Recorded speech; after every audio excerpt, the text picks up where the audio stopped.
Hello everyone, I'm Zuzu. 안녕하세요 여러분, 저는 주주입니다. And in today's video, I wanted to talk about applying for a master's degree in Korea, part 2.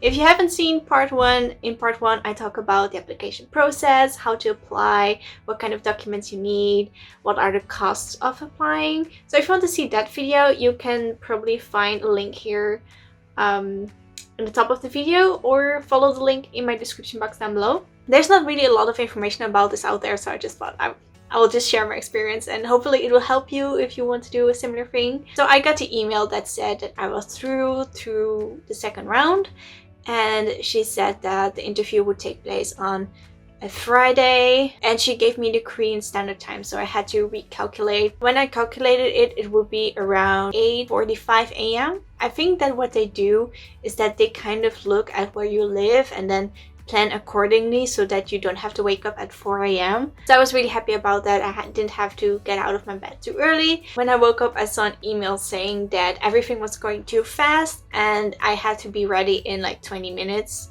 My interview went from 8:45 to 8:30. So I just skipped breakfast, did my makeup, set everything up because the interview was online. I had a few technical problems with Zoom because they were using Zoom for this. I did get a call from the university like, where are you? And I said, I'm sorry, I have some technical issues, and she was like, okay, we'll wait for you. And then I finally got into the Zoom meeting. So what they did is, first when you enter the Zoom meeting, you get like a link that you have to follow, and then you get invited into a room, and in the room was just a very kind woman who would make sure that everyone that needs to be available is available. There would always be about 2 to 3 other students in the same room, and the woman would just ask, what is your name? And then she would say what time the interview was and just kind of give you some information. But she also asked like really genuine questions, like, why do you want to study here? Can you speak Korean? And if you can, how did you come about learning Korean? Things like that. I kind of felt ashamed because I could understand everything that she was saying, but because I haven't been in Korea for so long, my Korean for speaking got worse. So I knew exactly what I wanted to say, but I couldn't get it out. So I had to talk in English to her, but luckily she could understand English very well and she spoke English very well, so it was really a big relief. And I kind of waited, and then she said, oh, I'm sorry, your interview has been postponed because the teachers are taking a break. And this was kind of like messing me up because I thought the interview would be with just one person. Actually, I didn't really know what to expect because there was no information whatsoever about the interview. I just knew that there would be an interview, but I didn't know what it would be about. I didn't know with whom, and I really didn't know how to prepare, so I was not prepared at all. The only thing I really did was read through my application documents again and make sure that I remembered everything of my research plan and study plan and things like that, so that I really knew what I wrote, because I wrote it in March and the interview was in May. So you kind of have to remember what you said. I was kind of expecting that I was also able to ask questions because there's so little information known about the university, at least in English. Perhaps on the Korean side there would be more information. At least on the English website there wasn't a lot of information to read about the major or the university or the facilities. Like, there was like why are Korean universities like this? Because I really encountered this with almost every Korean university that I looked at on the English website. Is there so little information. I was really hoping that I could ask a few questions. The woman told me it was my time for my interview and she would redirect me to another room. And what then happened just kind of threw me off. Suddenly I was like in a room with, I think, six teachers, and they were all like sitting in a U-shaped table, and I think I was on like a big screen, like a presentation screen, which kind of freaked me out to have my face so big on there. But anyway, these were all men, and the really annoying thing was that one of the men would really ask the questions, but he would also zoom in on himself and zoom out, and then when someone else spoke he would zoom in on that person and zoom out, and it kind of made me really dizzy and nauseous to look at it because it just went in, out, in, out, in, out, in, out. I was really like, just it's okay if I can't see your face because you're all wearing a mask. It's okay to just keep the frame still. But I guess he wanted to use his zoom button. I probably would want to too. Okay, let's get to the questions that they asked. I didn't write them down, but I kind of remember what they asked me. First, they asked me to introduce myself and why I wanted to study at a Korean university. So I just said, I am Zuzu and I studied here, I did that, these are my hobbies, and I decided to study in Korea because I am really interested in Korea and I want to learn more about Korea, and yeah, and all those things you can do at a Korean university. How do you plan to do your research? So really about the writing the thesis and doing the research for your thesis as a master degree student. So I just honestly said them that I wanted to do interviews and questionnaires online and offline and just really get deeper into interviewing all sorts of K-pop fans, because the research proposal that I had was to study how K-pop influences international fans to use Korean culture in their daily life. So for example, studying Korean or use Korean skincare, K-beauty. I know K-pop changed me because of them. I got interested in K-beauty and, well, like those kinds of things. But yeah, I told them that I wanted to do online, offline, and I wanted to also include my YouTube subscribers. I know I don't have many subscribers, but I really wanted to include everyone and give everyone a voice in this. I just really told them I want to do interviews and questionnaires, and based on the information on that, I want to go into more details. Then they also told me like, why do you want to do this research? Why is it important to do this research? Aren't there any other researchers out there already? So why is your research important? So I did some research about other researchers about this, but it's all just kind of vague in my opinion. And I just really wanted to go more into the details of how K-pop fans introduce Korean lifestyle or Korean culture into their lives. So I just kind of talked about that. Like I said, I wasn't really prepared. It's not that I made up the answers, but I had to improvise a bit. Then they also told me that if you want to graduate from this university, you need to get a Korean level topic 4. So it means that you have to study Korean during the master. And at the end of the master, so after the 2 years, you need to have Korean topic 4 as a level. You need to get that. And luckily this university gives Korean classes for free. So I really told them I'm absolutely interested in learning Korean. I don't mind learning Korean. And it's a goal of mine to really get topic 4. So I was just really honest to them about this, and I guess they were really pleased. One of the questions kind of shocked me, but they told me that the university is very traditional and that they don't really do research online. Like, I know that Korean culture is quite traditional, and I think it's one of the charming points, but as a university and doing researches, I was kind of feeling like, why wouldn't you do researches online? I mean, there is so much information online. They literally told me we don't really do much with social media or those kinds of things, and you will do them for your research. So how can this university help you with your research if we don't give any guidance in how to research online? Honestly, I didn't know how to answer that question. But I answered, like, the major that I wanted to do was Korean culture and society. And I told them that to understand when an international K-pop fan introduces Korean culture into their lifestyle, I need to understand what Korean culture is. And like right now, I have kind of a feeling what Korean culture is, but I don't know it in depth. So if I interview someone right now, I could see the most obvious things, but not things that are less obvious.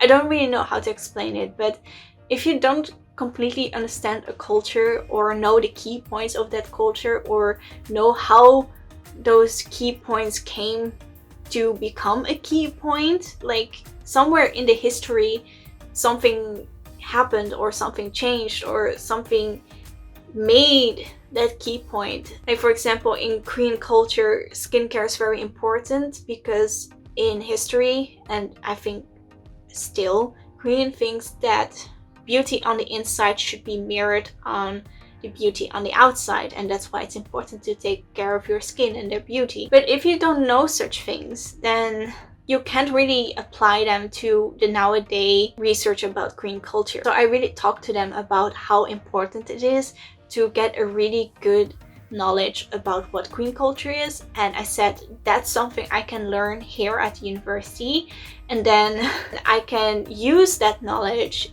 in my research for the interviews.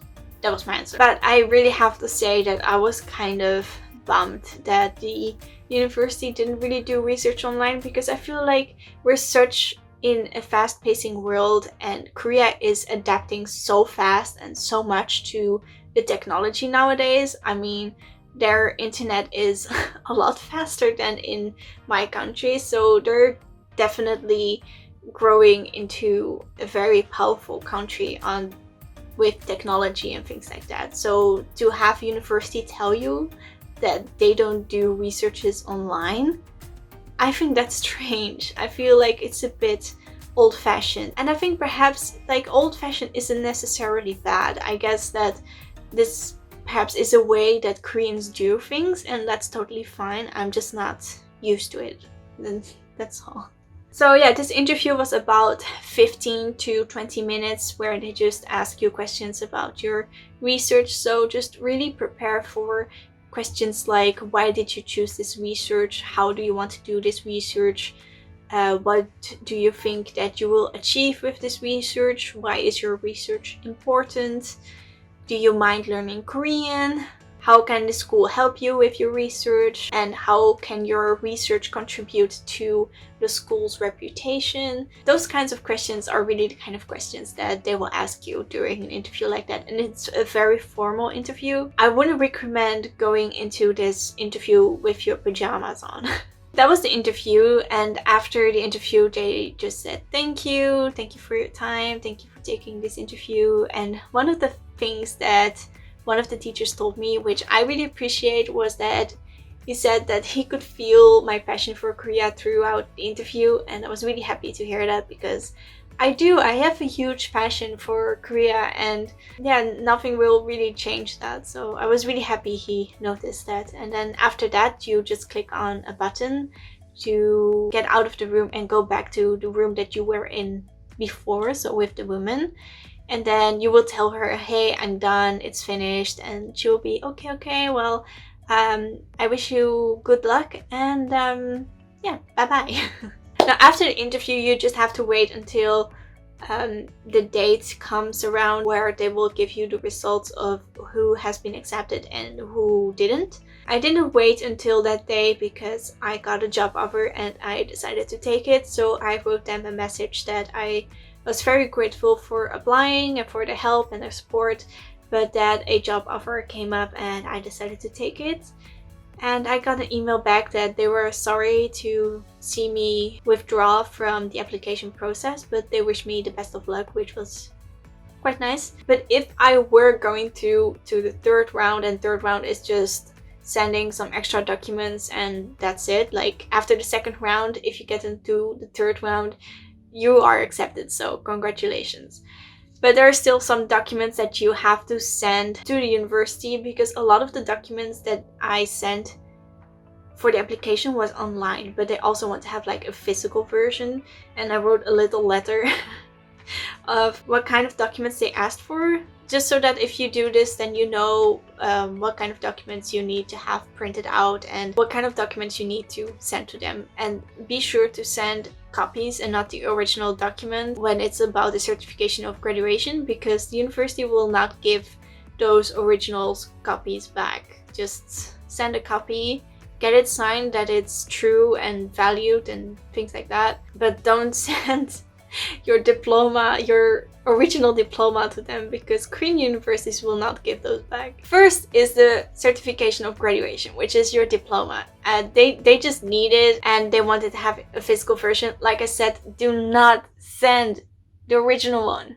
Get a copy, get it signed that it's true and valued. Then the second is an official transcript. Now the official transcript is probably basically your grades and how your university calculates those grades, and also your GPA, and just like the background things of how your school used the grading system, just so that the Korean university understands how it works. The third document is a TOEFL test result. I call it a TOEFL, but I guess people just call it TOEFL. But I think TOEFL sounds more fun. But it is the test result of your English proficiency test. It might be possible that you did another one. If you did like an English exam of your proficiency, then you have to send the original document to the university as well. Then you have to send a proof of your nationality and a proof of nationality of your parents. Now for this you could use a passport, just a scanned copy of the passport of yourself and your parents. And the reason why they want to do this is because if you have Korean parents, or if you are Korean yourself, then you might not get the privileges that the foreign students would get at the university. So for example, international students would get a fully waived tuition, whereas Koreans wouldn't. So it's just to check that. Then you need a certificate of family relations. For this you can use a birth certificate, and it's okay to send the original copy for that because you are not allowed to make a copy of your birth certificate. And you can, at least in my country, you can always ask for a new original version. So just send the original one. Then you also need a verification of deposit. So for this university, you need to have proof of having $10,000 on your bank account. This is a lot of money, and I talked about this in my last video as well. But honestly, it's not a lot of money when you go to study in Korea, because Korea is really expensive. Yeah, I don't want to burst your bubble, but studying in Korea is expensive. You need the 10K, definitely. Even if you can work in Korea, I would still recommend having 10K on your bank account.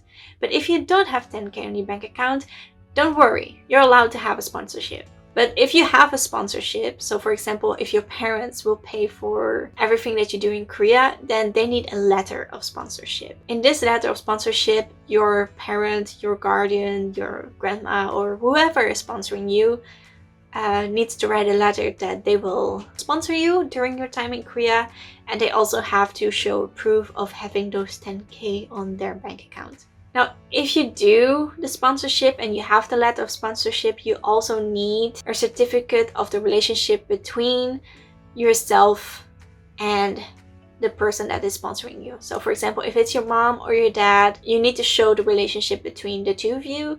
And those were all of the documents that at least this university needs if you want to study there and get through the third round as an international student. But some universities might just ask for some extra documents, or maybe less, or maybe more.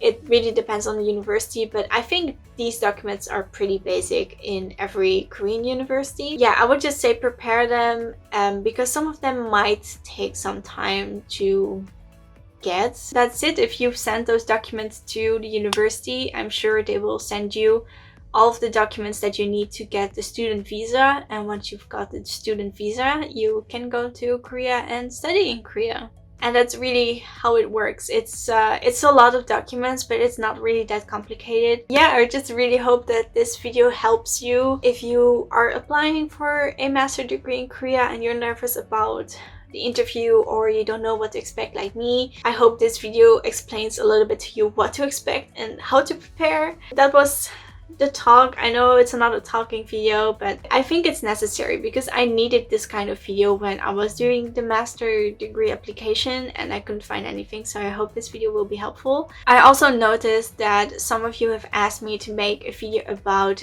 applying for a bachelor degree in Korea instead of a master degree.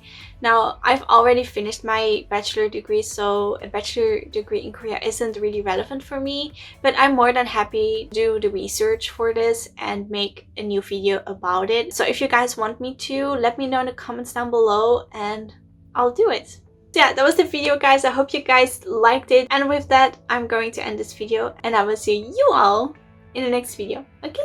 Bye bye!